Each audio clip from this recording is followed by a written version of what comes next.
Corporate media बोल रहा है कि बाहर से टैलेंट लाना है, हमको बाहर से टैलेंटेड लोग लाने पड़ेंगे।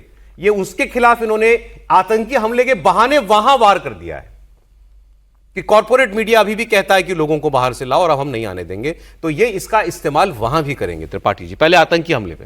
नहीं, देखिए, मुझे लगता है कि अमेरिका की नीति एकदम दुरुस्त है, और अगर उनको ये लगता है कि H1B वीजा वाले पर भी उन्हें करना है तो वो भी करके देख लें। लेकिन दोनों बहुत, जिसको कहते हैं ना कि जमीन आसमान का अंतर है, दोनों में कोई और छोर नहीं है।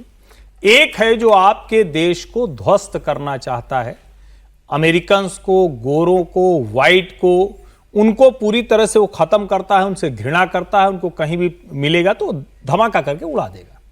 दूसरा है जो आपके देश को एक लोकतंत्र मानता है, वहां रोजगार के, उन्नति के, समृद्धि के अवसर देखता है, और उसको लगता है कि अगर मैं जरा मेहनत से काम करूंगा तो अमेरिका भी ग्रेट हो जाएगा।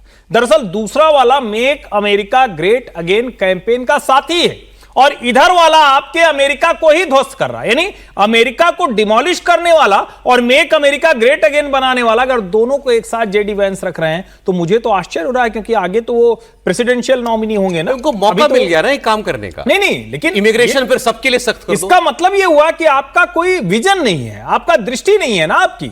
आप अगर आतंकवादी घटना, आप अगर देश पर हमले की घटना, आप स्टेट के साथ जो लोग वॉर करते हैं और स्टेट को जो बनाते हैं, कंस्ट्रक्ट करने वाले और वॉर करने वालों में डिफरेंस नहीं कर पा रहे हैं, तो ये खतरनाक है। और मैं फिर कह रहा हूं, H1B वीजा पर आपको लगता है तो आप जितने कड़े प्रतिबंध चाहे वो लगाएं। मैं पहले भी, मैंने उस वक्त भी कहा था, हम भारतीयों के लिए सुनते हुए बहुत से लोग मुझे हो सकता है कि अपशब्द भी कहें, कह रहे ये क्या बोल रहे हो।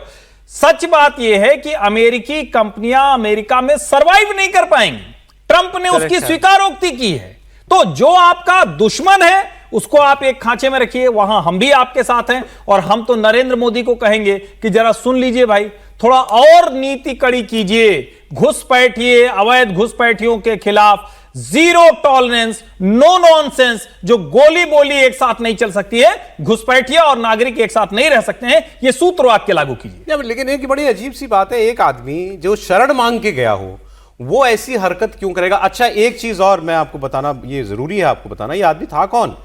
ये आदमी जो है रहमानुल्लाह लखनवाल, ये अफगानिस्तान में आर्मी में 10 अफगान उसकी सेना का हिस्सा था। वो सेना जिसको अमेरिकी सेना ने ट्रेन किया था, उसका हिस्सा था ये।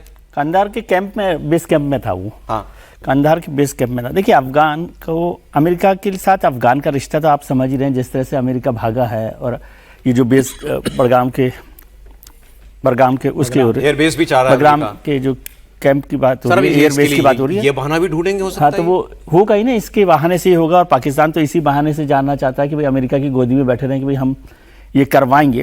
लेकिन अमेरिका की शरणार्थी पॉलिसी में एक थोड़ा सा वीक पॉइंट है जो मुझे लगता है बार बार, वो वीक पॉइंट ये है कि शरणार्थी होने की शर्त क्या है। शरणार्थी होने की शर्त किसी के लिए भी, कोई भी हो, अफगानी नहीं हो, वो है कि आप ये केवल लिखें, शपथ लें कि आपको उस देश में खतरा है, आप प्रताड़ित किए जा रहे हैं। अब ये तो कोई भी कर सकता है, मतलब जिसको शरणार्थी की शपथ लेनी है या शरणार्थी की जगह लेनी है तो वो कर सकता है। 4 साल तो ये उस डेफिनेशन में फिट होता था। अफगानी सेना के नाते, सैनिक के नाते इसने तो तालिबान से लड़ाई लड़ी है। लेकिन अब जो कर रहा है, देखिए, अफगानी सेना में था, तालिबान से भागा, वो उसी समय भागा है जब ये सारा हुआ है। तो इसलिए वो नहीं, मैं कह रहा हूँ कि वो एक आसान जगह वहां पर बनती है जिसको लेकर कर रहे हैं। और ये समझ रहे हैं, जैसे अभी चर्चा हुई कि जेडी वेंस जो बोल रहे हैं कि वो राष्ट्रपति पद के उम्मीदवार होंगे तो उनको मुश्किल होगी, मुझे लगता है ये उनकी ताकत बनेगी। एक मुद्दा मिल गया उसको, हाँ, एक मुद्दा मिल गया। और एक नेशनलिस्ट जो फर्वर है ना, वो कभी भी आपको कैंडिडेट के, भले ही देश का कितना फायदा हो रहा है नहीं हो रहा वो तो अलग होगा, जब आप राष्ट्रपति बनेंगे तो हो सकता है बाद में क्या नीतियों में बदलाव करते नहीं करते, जेडी वेंस को इस जगह पर जाकर एक ज्यादा मजबूती मिलती है उम्मीदवार के तौर पर। प्रोफेसर साहब, क्या इसको ऑब्वियसली इसकी वजह जो है साफ होंगी कि इसकी मोटिवेशन क्या थी इस आतंकी हमले के पीछे? सिक्योरिटी वहां पे बहुत बढ़ा दी है। क्या था, इसको वहां किसी ने कुछ कहा था या जो भी हो, क्या ये नहीं तो एक शुद्ध रेडिकलाइजेशन का मामला भी हो सकता है? मुझे देखिए, अफगानिस्तान के अंदर एक बात तो बहुत है, सामान्य बात, उनके लोगों से आप बात करेंगे, अफगानिस्तान के लोग बहुत सारे हर साल हमारे यूनिवर्सिटी में आकर के भी पढ़ते हैं, उनका ये मानना है कि अमेरिका ने हमारे देश को बर्बाद किया है और ओसामा बिन लादेन को खोजने के अभियान में उसने जितनी हमारे बर्बादी की है, पूरे हमारे इंफ्रास्ट्रक्चर को बर्बाद कर दिया है। हमारे यहाँ इंडस्ट्री ने भी 79 का जो हमारा अफगानिस्तान था, वो आज का अफगानिस्तान हमारे यहाँ नहीं रह गया है। उनकी ये मान्यता है, और तो कहीं ना कहीं वो अमेरिका को इस मामले में अमेरिका से इस नफरत सी है, नफरत है। दूसरी बात, हमें ये भी ध्यान रखिएगा क्या उसमें ये कारण है। और रेडिकलाइजेशन तो देखिए, पूरा अफगानिस्तान रेडिकलाइज्ड है। आज अमेरिका को ये सोचना चाहिए कि जो पाकिस्तान के लोग हैं उनके प्रति उनका क्या रवैया है। जो सपोर्ट जो प्रेसिडेंट को मिला है उसमें तो पाकिस्तानियों के प्रति भी उतना ही घृणा था, लेकिन आज उसी पाकिस्तानियों के साथ प्रेसिडेंट जो है वो दोस्ती कर रहे हैं। बिल्कुल सही।